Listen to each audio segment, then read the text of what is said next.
Well, dear participants, we're very glad that you're attending or that you're reviewing, because this webinar will be recorded.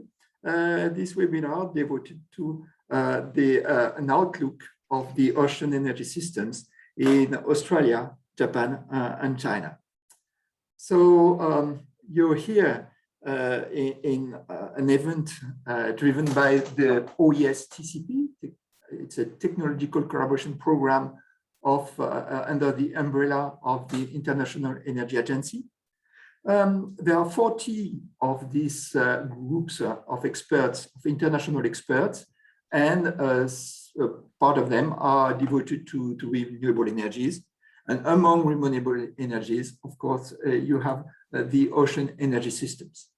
The IEA-OES is embracing, in fact, the full range of ocean energy technologies, which is to say wave devices, tidal range, and more of a tidal current and also ocean current technologies, the ocean thermal gradient technologies, and also the salinity gradient. We have today 23 members, which means 22 countries and the European Commission. And these experts the panel of experts come from very, the scope of these experts is very large. You have people from governmental agencies, from the academy, research centers, and also from industry associations. So it's a very complete panel of experts, and also worldwide, as you can see. Now, what are we doing actually? Well, we are, in fact, we support projects such as a project devoted to environmental effects and monitoring efforts. It's an ongoing project, and you see it provides very well-referenced papers. We have a project on the cost of energy assessment for wave, tidal, and OTEC. We have an international evaluation framework for ocean energy, which has also produced a very good reference paper. And we are providing an assessment of jobs creation for ocean energy systems. And also we look at alternative markets for ocean energy technologies. We have working groups, ongoing working groups on wave modeling, on tidal modeling, and also on the assessment of OTEC resources. And we also provide databases and update these databases. The most famous one is the THESIS database devoted to environmental data for ocean energy, and it's also shared with the TCP wind. So it's also assessing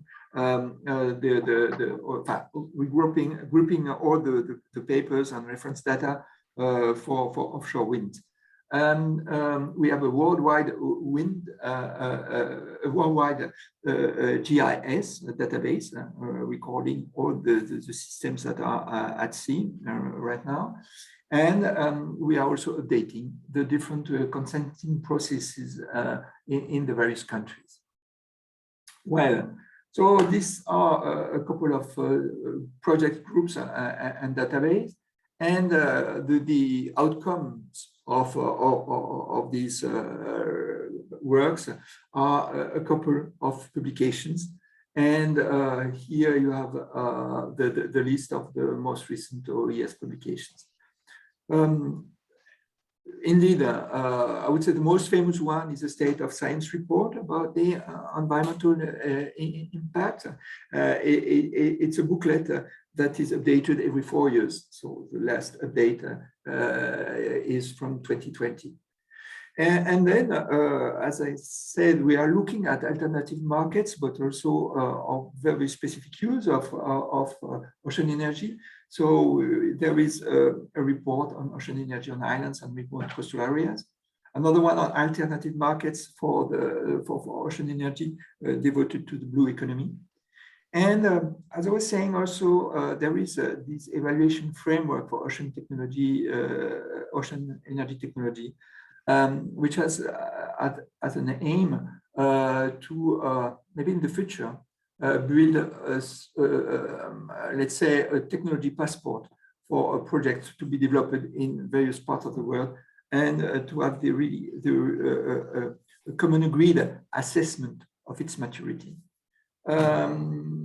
So blue economy as promising markets, and also every year or every 2 years we make an outlook of the most recent success in tidal current energy and also in wave energy. And the last paper, the most recent paper, I would say, is a white paper which has long awaited about ocean thermal energy conversion.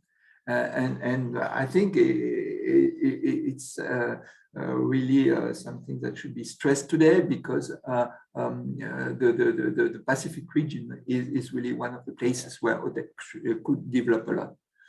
Okay, then today, so we are glad to have a panel of OES delegates representing Australia, Japan, and China. And I will give the floor to Stephanie Norton first, of the Australian Marine Energy Taskforce, AMET. Please, Stephanie, the floor is yours. Thank you, Yann-Hervé. I'm sorry, Yann, you're going to have to stop sharing your screen and I will share mine. Okay. Stop sharing. No. How can I make you here like this? Yeah, just need to click on share screen and then we'll stop. Share screen and we stop. I did. Is it okay? No, you're still sharing your screen. So,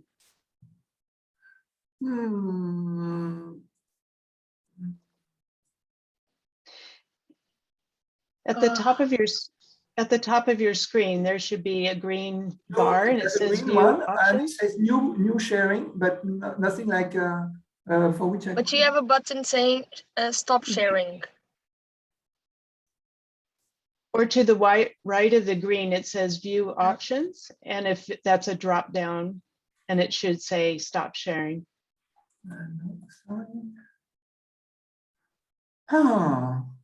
I'm doing my best on this. 1, 2, 3. Okay, I already did it. Go. I found it. Yeah, if you can. A little technical difficulty. No worries. No worries. Good. Well, thank you for the introduction, Yann-Hervé. I really appreciate it. And hello, everybody. As the Australian delegate to the OES, I'm particularly honored to participate in today's program and share the great progress that Australia is achieving in ocean energy development. Before getting started, though, I wanted to extend Australia's thanks to Anna and her ongoing and dedicated hard work, the OES Executive Committee and other OES leaders for adapting to a lot of the COVID-related challenges that we've had over the last year and a half, and successfully continuing our ocean energy journey. The ability for us to be able to convene like this virtually and connect has provided us real strong opportunities, I believe, for more active participation with OES and its activities, both on the and being able to have both delegate and alternate delegates participate, which is not always the possible with international travel. I also want to commend OES for the number of really great initiatives in supporting the global growth of ocean energy. In particular, the OES report on alternative markets for ocean energy, the brochures on wave and tidal technologies, and the active programs and studies that Yann just profiled provide really important opportunities and are all relevant for a lot of the activities that we're undertaking in Australia that you will see a fair number of those connections to those activities as I present an overview of our progress. So without further ado, I'd like to start sharing those activities. So kicking off my overview, I'd like to start with the exciting and the highly successful Wave Swell King Island project. King Island Renewable Energy Integration Project is an initiative of Hydro Tasmania with support from the Australian the Australian Renewable Energy Agency, or ARENA. And the intent is to develop a hybrid off-grid power system to supply 65% of King Island's energy needs using renewable energy. However, the system is capable of 100% renewable energy operation. But recognizing that wave energy may be a part of the future solution and part of achieving that 100% renewable capability, WaveSwell's 200 kilowatt demonstration device, the UniWave 200, has been designed, built, and transported and installed off the coast of Grassy on King Island, Tasmania.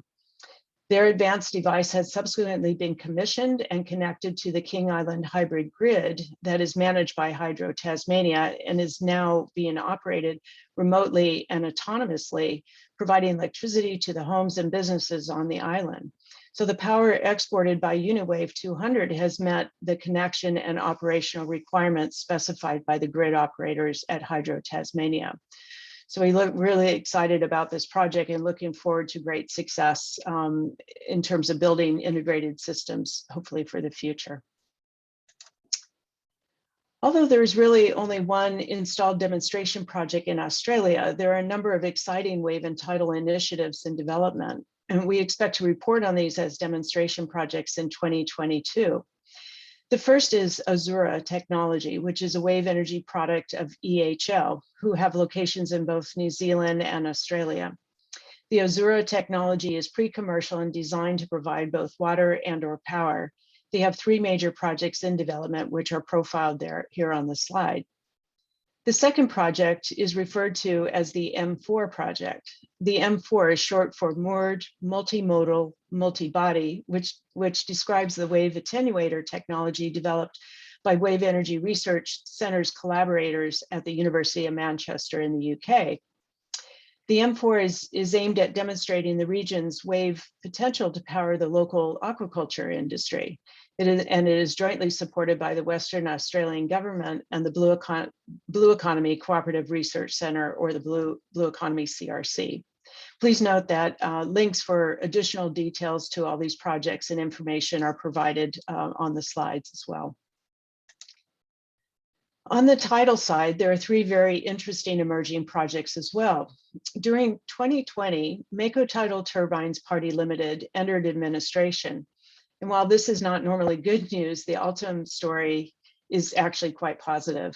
Mako successfully exited administration after securing financial backing from a UK investor to move forward with Mako's range of smaller modular tidal turbines, which are optimized and designed for slow-flowing tidal and river sites. The turbine range has been now rebranded as Altum, and Australia will remain as a technology development hub, whilst the financial headquarters will now move to London. Smart Barge is an early stage tidal technology. The Smart Barge team are developing a fully independent, floating, autonomous, tidal energy, electricity harvesting, storage, and delivery system. It's quite a combination. The company has targeted the tidal-rich, high-energy Kimberley area in the Northwest Australia as their target market region. You can expect to hear a lot more about this project in the coming year. And the third project, Cockatoo Island, is also located in Australia's Kimberley region. The project is developing a multi-user deep water supply base and a logistics hub on Cockatoo Island. The vision is to support oil and gas, mining, aviation, and shipping operations in this remote location. What brings the spotlight to this project is their desire to supply as much of their electricity demand as possible through tidal energy supply. KTVS, the developer, have already taken steps to secure expressions of interest from global energy providers. While still under the emerging projects banner, I'm presenting a group of ocean energy projects referred to as market-driven. And while there have been significant technological advances of wave and tidal devices, the Australian Ocean Energy Group has been working on and believes that is both timely and really necessary that demand for ocean energy systems is nurtured and in order to build a robust industry.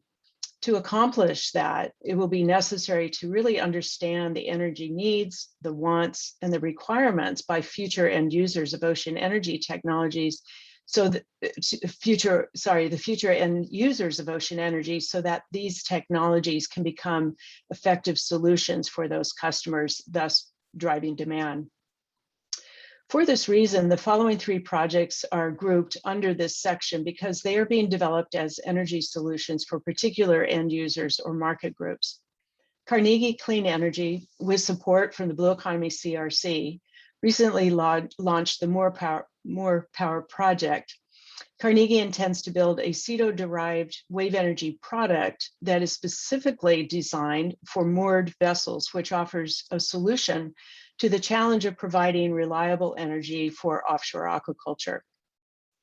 The goal is to reduce this sector's reliance on diesel generation.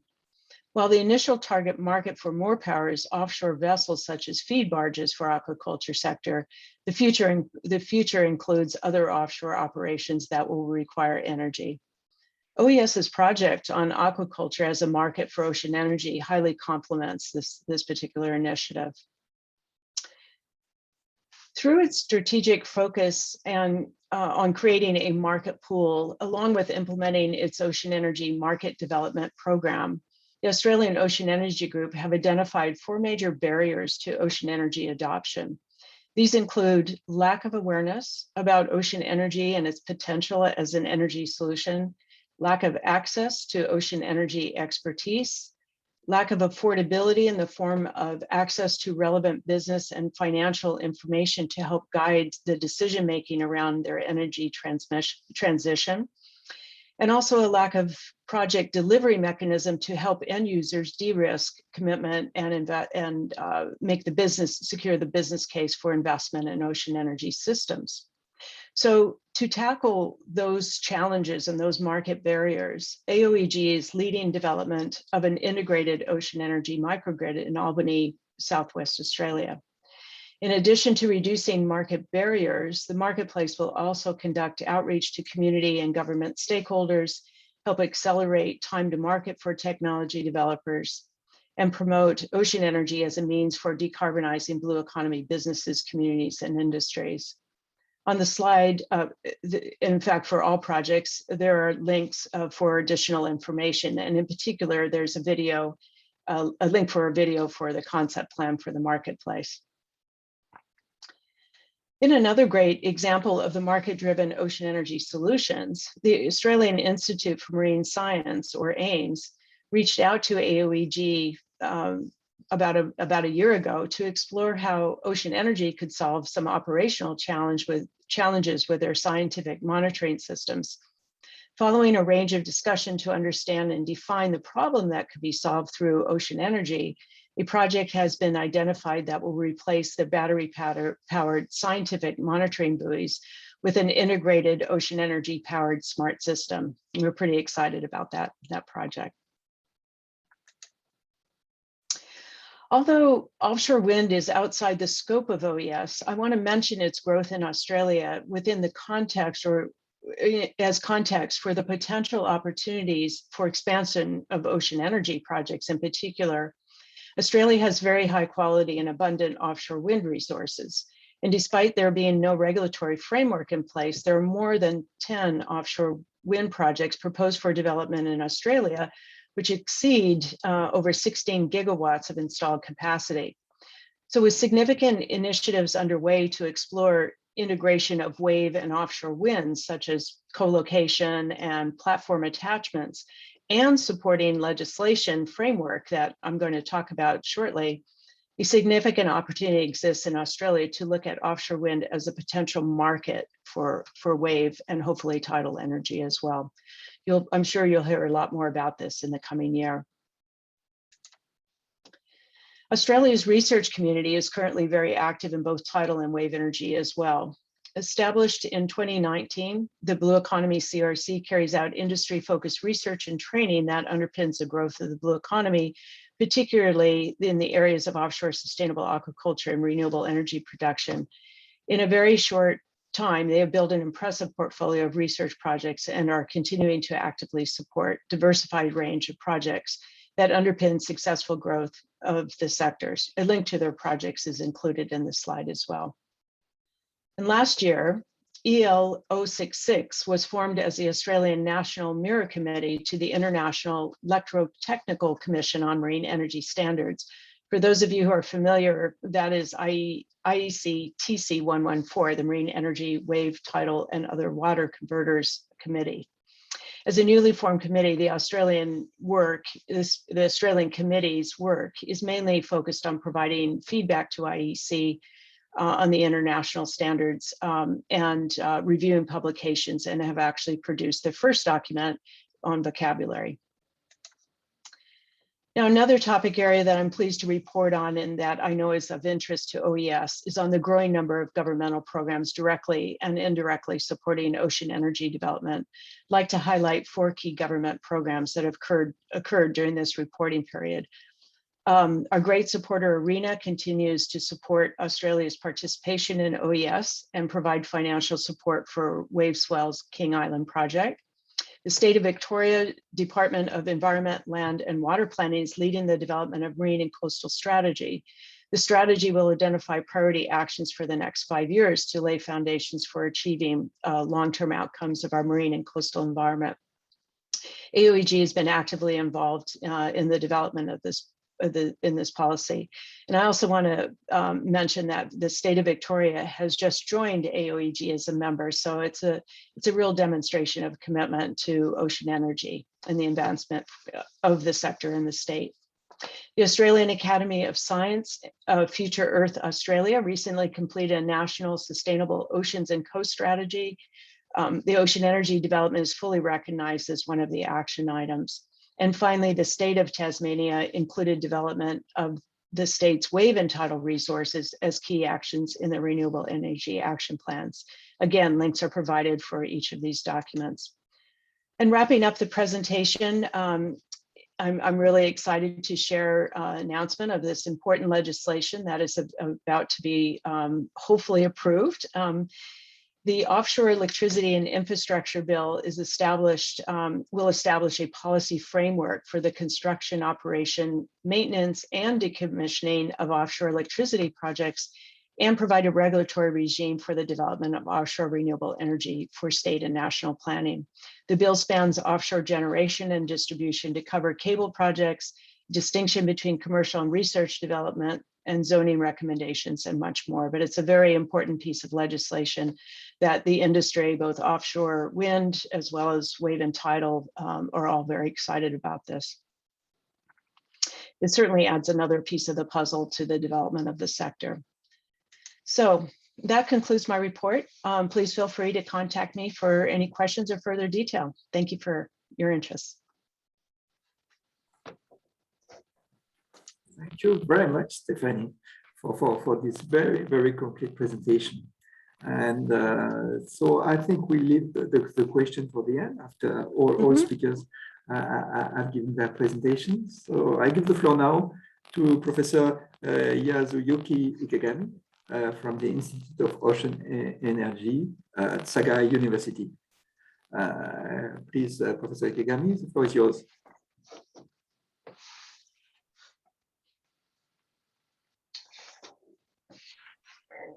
Can you hear? Can you hear? We can hear you. Yes, Okay. everything's okay. We can see your presentation. And please. Yeah.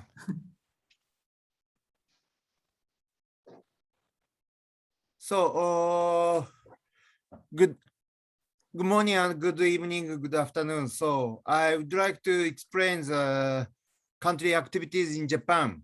So my name is Yasuyuki Ikegami. I'm Institute of Ocean Energy, Saga University, Japanese delegate.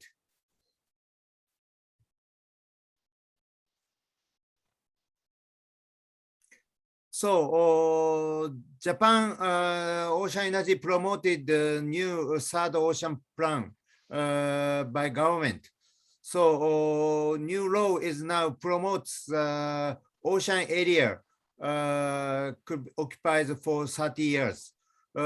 Before that, this law, so very short time, about 10 years. So now Japanese government very promoting offshore wind. So now FIT is about now change to the from 13.6 yen per kilowatt hour, about the US cent 35 cent, to now 29 yen, US 28 cents. So and ocean energy big project, ocean current project, 100 kilowatts, operating IHI, supported by NEDO. Later I explain this project. And wave energy project, 45 project. This project supported by Ministry of Environment. And the tidal current, later I explain Nagasaki University and Nagasaki Ocean Innovation Association. And the OTEC project, now JICA and international projects now progress with Malaysia and Japan, $5 million US. So Japan's third plan, so now promoting especially offshore wind, then ocean current, wave, and OTEC tidal current. So now promote industry area for ocean, especially for offshore wind. So 30 years. So now Aomori and Akita and Nagasaki prefectures. So and another promotes Japanese government remote island economy using the deep sea water intake pipe. So now just starting from this year, so government project started 100,000 ton per days. Pre-feasibility studies from this just started. So biggest ocean project, NEDO project, first stage 2011 to 17. Now second stage 18 to 21st. So until now, 9 projects carried out. So wave and tidal and ocean current and OTEC. So now second stage. So ocean current is now biggest project, 100 kilowatt output toward the speed 1.5. So Kuroshio current is maximum 30 kilowatt output. So this project. So NEDO and IHI now project period until end of this fiscal years. So this finally connected the electric grid and load resistor and lithium battery.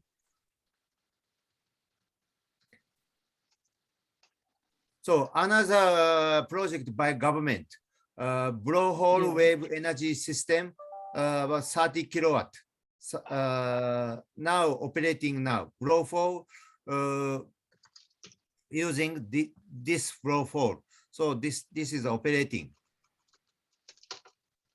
Next, another wave project, breakwater type wave energy device. This here's. So this supported by Ministry of the Environment. This device project, the Kamaishi Bay area, northern area. This project, IDE and Miyazaki, Tokyo University, Ida and Miyazaki, Professor Ida and Miyazaki. So another wave energy project, fixed pendulum wave energy system. So Kuji wave power point project about 45 kilowatt, and Hiratsuka wave power project, 45 project. This project now operating. So finally, OTEC thermal, ocean thermal energy conversion, OTEC project. Now, biggest 2 projects. One is a SATREPS project supported by Ministry of JICA. So this project 4.5 million. So in Japan, already constructed the OTEC plant. So next year, we will carry to the Malaysia. So this project challenge to the new OTEC system, hybrid OTEC system.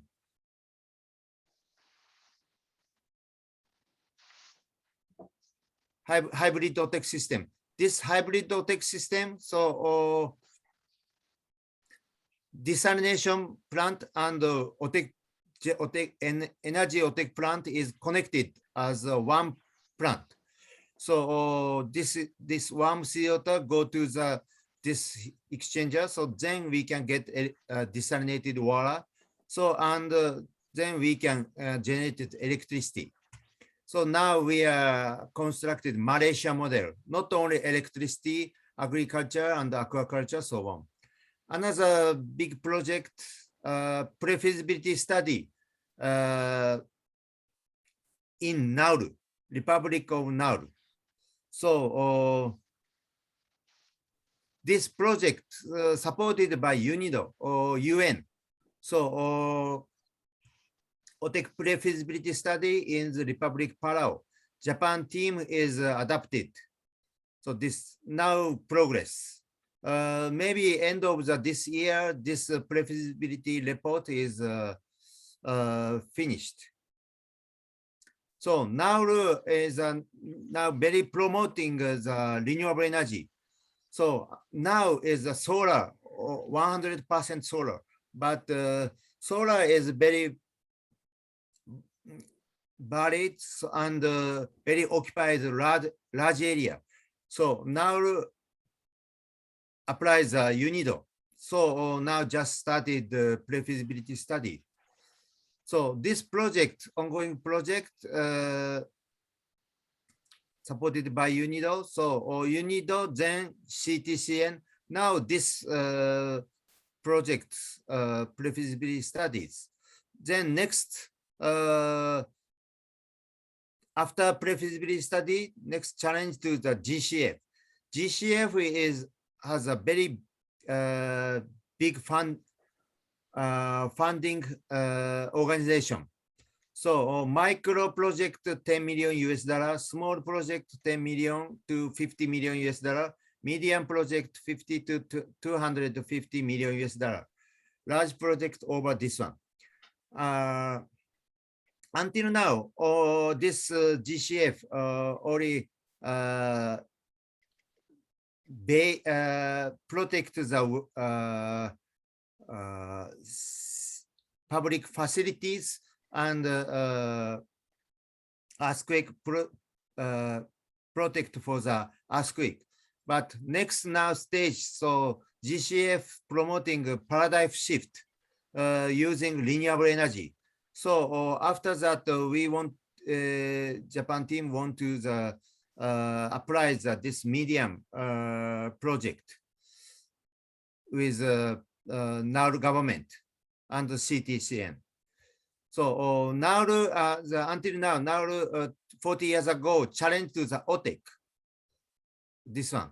So this pre-feasibility study re-challenged, supported by UNIDO. So UNIDO now promoting the paradigm shift using renewable energy. So this Nauru project, we want to accelerate paradigm shift using OTEC. So as you know well, OTEC now operating in Kumejima, southern Japan, 100 kilowatt OTEC, so already connected power companies. So this Kumejima now announced the new energy vision. So this set as goal reduce fossil fuel consumption to 0 by 2040. Mainly using OTEC and solar power.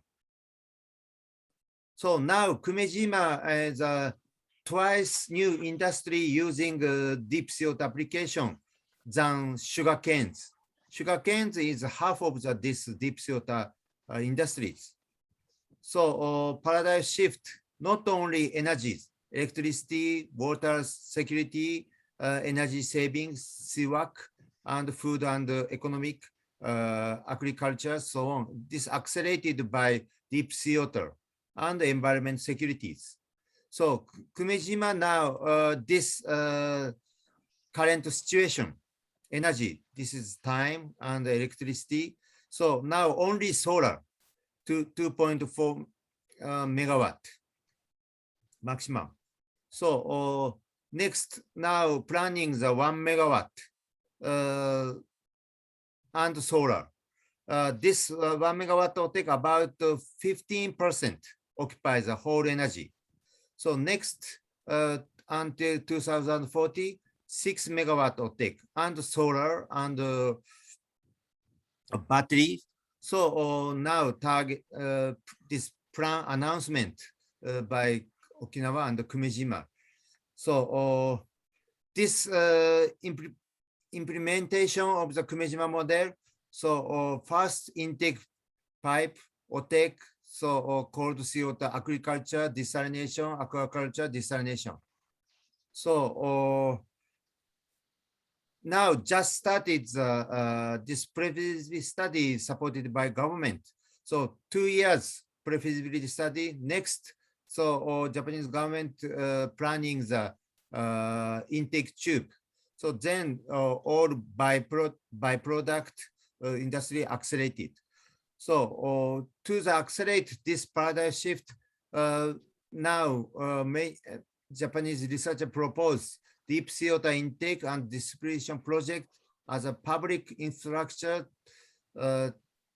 to be accelerate.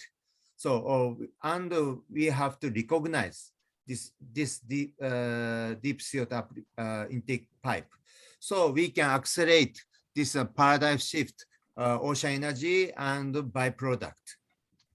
Well, thank you for attention. Well, thank you very much, Professor Ikegami. This was very interesting, and as expected, there is a stress on ocean thermal energy conversion, which is, as I said, a topic for the Pacific region. So thank you very much. And now I won't exactly give the floor, but we will listen to the presentation by Wang Ji, which has been recorded. Please, Carolina, can you display it? Yes, so Thank you very much. 1 second.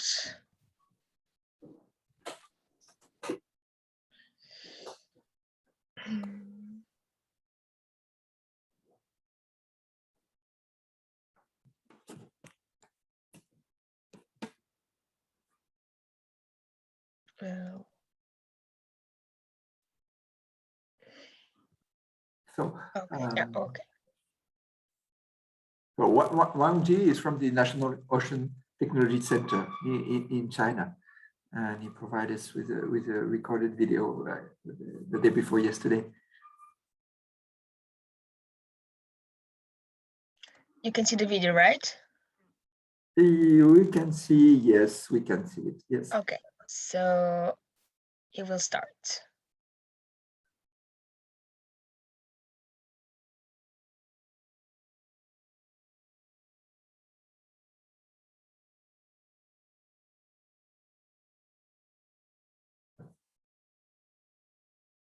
We can't hear it right now, but maybe it was not at the very beginning.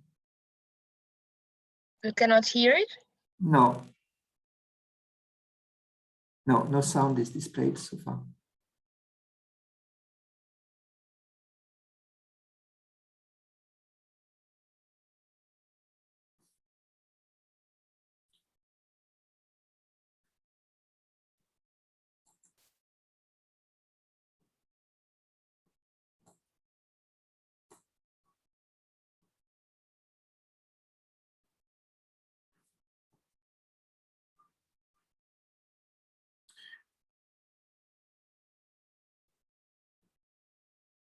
In between, I had a couple of questions. Maybe we could If you agree, Carolina and Anna, we could begin with some questions in between. Well, yes, because it worked well during our test. So I'm trying a new approach. Just a Okay. second, but yes, I believe it's a good idea. Yeah, okay. So there was a first question. I think this was globally for the OES and related to my introduction, which is a question by Javier Dominguez about the different cost of energy, levelized cost and social cost of energy, and asking which one we are looking at. Indeed, most of the effort has been devoted to the levelized cost of energy, both for wave and tidal, to set up a methodology that can be recognized internationally, and then to give out figures that are recognized internationally. There are, of course, differences between countries, but I mean, the method is really something that has to be agreed upon. And about the social cost of energy, really understand what is meant behind that. There are some specific studies on the global value added of these energies. So for instance, what are the indirect jobs that are induced by the development of by the development of ocean energy? So yes, this is something we are looking at now, but the figures up to now which are provided are related to the levelized cost of energy. I see that now we can begin the video. So let's go back to the presentations and the presentation of Wang Ji. Please, Carolina, you can start it.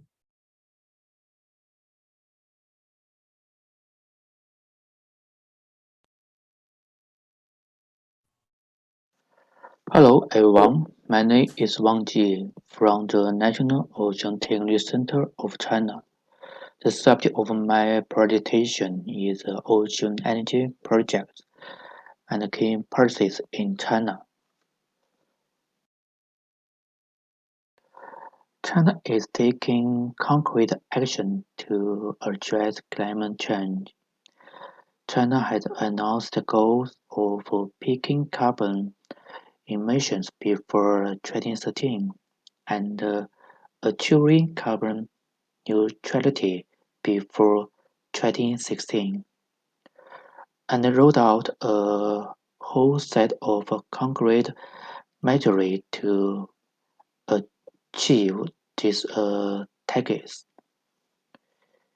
In 2021, China has recently released an action plan for carbon dioxide peaking before 2013, as well as a document working guidance for carbon dioxide peaking and carbon neutrality.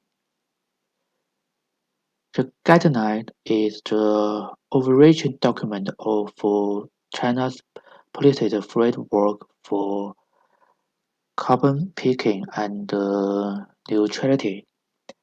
As well, together with an action plan for carbon dioxide peaking before 2013, continued the top-level design to help accomplish the carbon goals.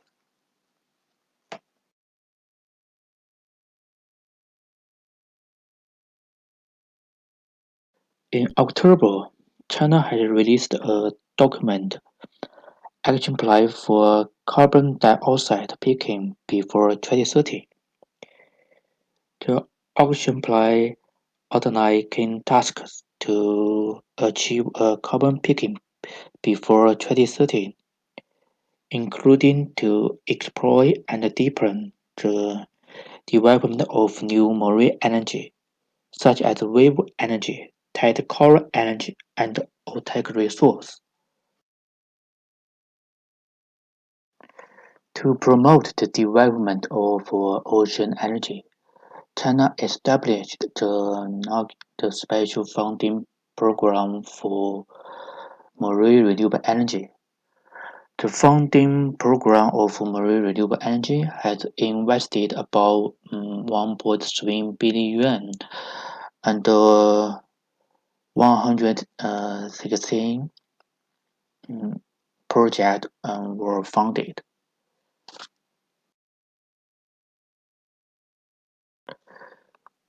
In order to promote renewable energy technology innovation and development, the Ministry of Science and Technology released the National Clean Research and Development Program of Renewable Energy. As of 2021, 4 projects on ocean energy have been supported. In China, with the support of the funding program, more than 14 wave energy devices have a complete sea choice. Maximum power capacity is 500 kilowatts, and some of wave energy technologies have been applied in remote island power supply, agriculture, buoy power supply, and other fields.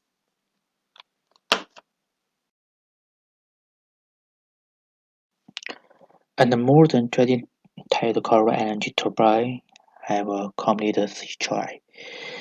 Maximum power capacity is 600 kilowatts.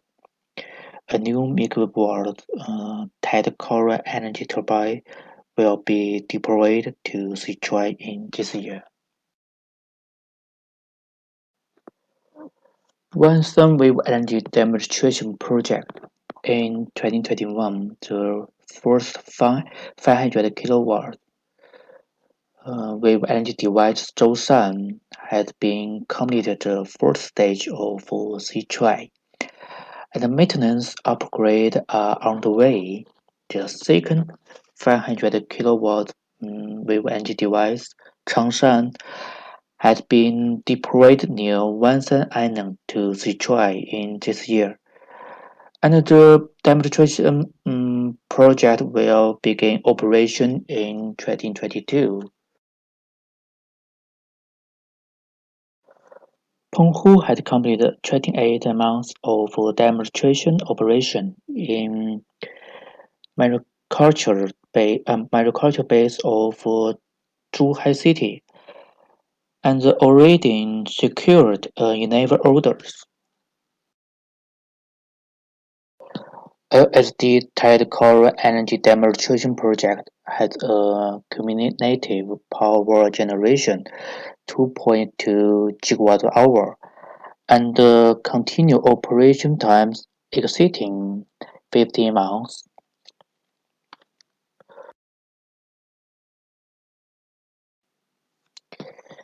LSD was funded to press ahead with the next project phase, including the second platform and megawatt new turbine, and present the installation of the platform and the manufacture of turbine have been completed, and the main structure of a new turbine has been completed and will be deployed in this year. In September 2021, Ministry of Natural Resources and Shandong Province announced the establishment of a National Comprehensive Ocean Testing Site (Weihai). NOTC will be responsible for management and technical support of the National Comprehensive Ocean Testing Site. The Weihai test site has the ability to provide test service for small-scale prototype since 2020.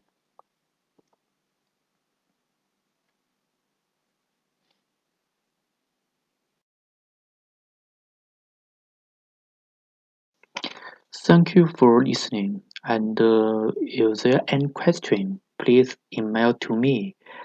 I would be pleased to answer them. Thank you again.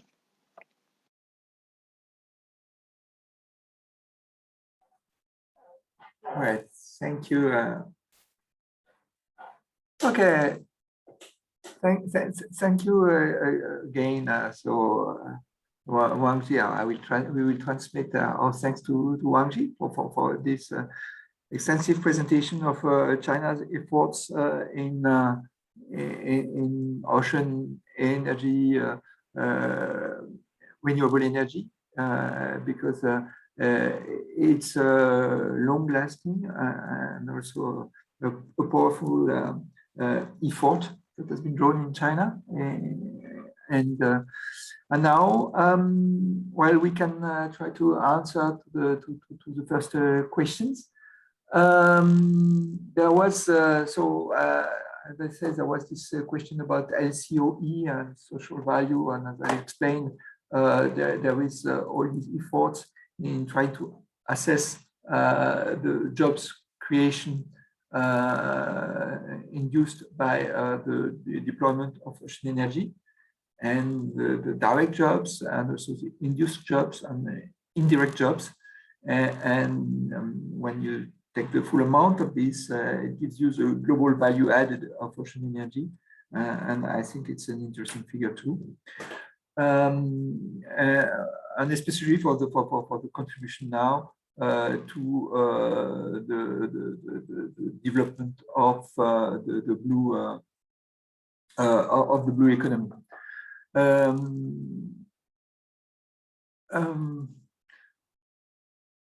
I see there was a question about OTEC, and I think Professor Ikegami answered to Mark Nickno about the minimum temperature difference required. For OTEC to be exploited. And Professor Ikegami answered on the chat that the temperature difference should be above 20 degrees to be economically viable. But there was another question from Martin Knorr about the effort and cost of OTEC. And maybe Professor Ikegami, you could answer on this? Yeah. Yeah, I'll answer. So,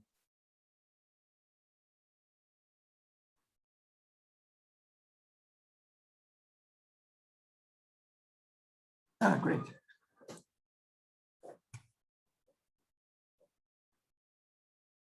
So Japanese government evaluates OTEC cost. This is blue line.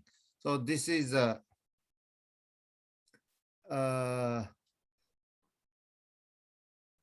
cent per kilowatt hour.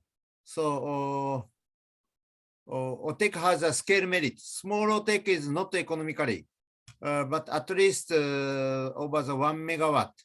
So OTEC is a 1 megawatt 40 to 60, 5 megawatts 30 to 45. So remote island, but of final large OTEC is about 10 cents per kilowatt hour US. So 10 megawatt about 20 cents. So but recently some technology improvement. So we are now update cost is 7 to 12 and 4 to 8 cents. So this red cost is byproduct. So intake tube is will be cost share. So not only electricity, not only OTEC. So agriculture, aquaculture, if we share the intake cost, so we can decrease this electricity cost. So this scale is for the remote island. but finally we are target this cost. Okay, thank you. Thank you very much, Yasuyuki, because these are very interesting figures that need to be shared. And you're right, quoting the byproducts, like also desalination and all the direct use for also SWAC, seawater air conditioning, and aquaculture and agriculture also. So that's very nice. There is a message by Martin Brown that is, quoting that there is considerable work going on in Asia on ocean energy, which is not well known in Europe, and says that apart our webinars, how can publicity for this project be increased? I think yes, this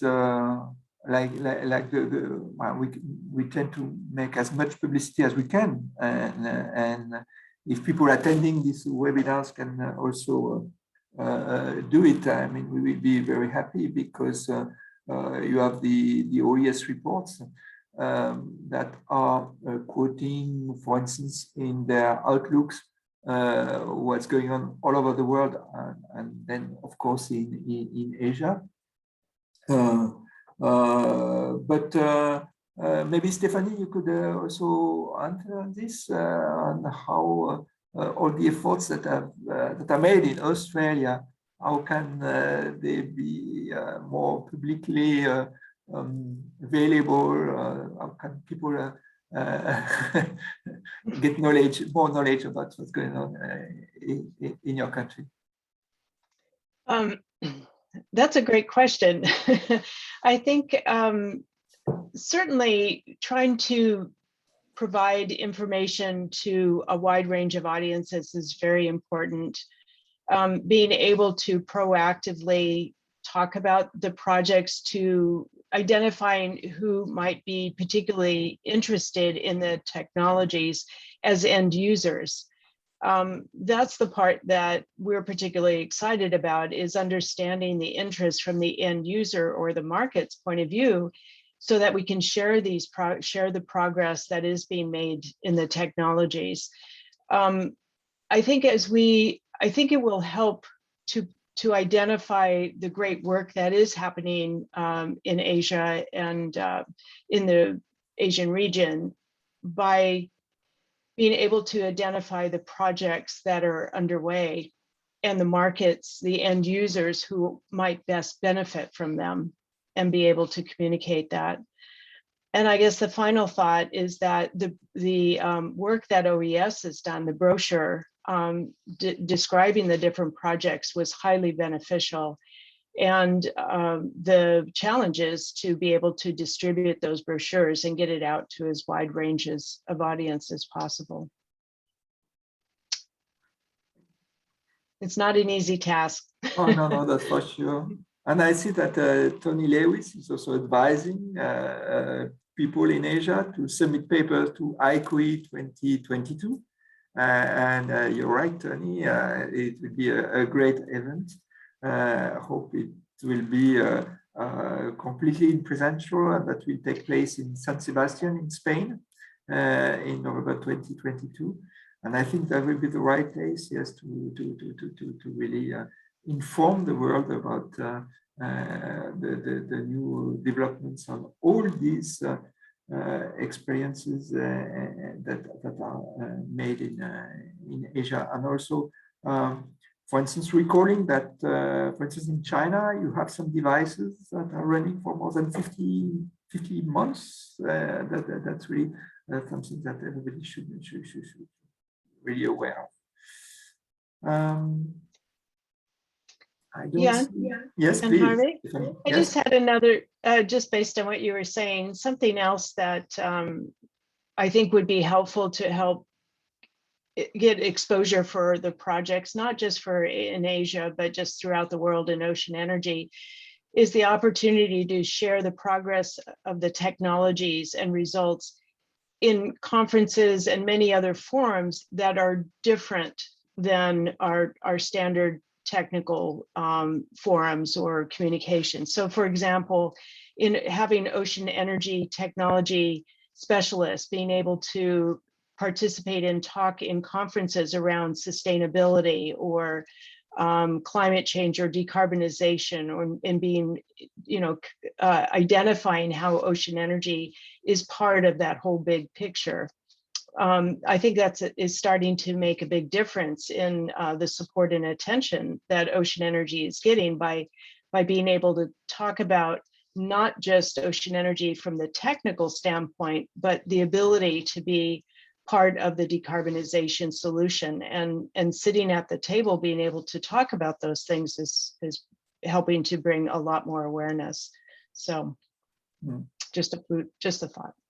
You're right, Stephanie, and I think it's especially at this time of the COP26 taking place in Glasgow. I mean, it's very, very important. It's very timely. Exactly, very timely. And I think especially your testimony, I would say, from Australia and China, who are often criticized, for their carbon emission, and to see that there's so much effort being done in these countries is something really, really that has to be shared. Mm-hmm. Okay. Yes, someone is saying that it's very expensive to raise awareness in exhibitions, and that's right too. But I mean, it's a global effort, and I think as soon as there will be all these examples of some other sectors of the blue economy that take benefit from ocean energy, from wave or from tidal. This will help a lot. I think if we want to be on time with our recording, we have to close unless there are other questions. I don't see any in the chats, but maybe also between the panelists. Oh, no, there was there is another question here. Wonder how can young engineering graduates step into the ocean energy industry in Asia and Oceania? Would there be any particular activities to attract more people into the field? Yes, Tony is answering that INNOVE is doing a very good job.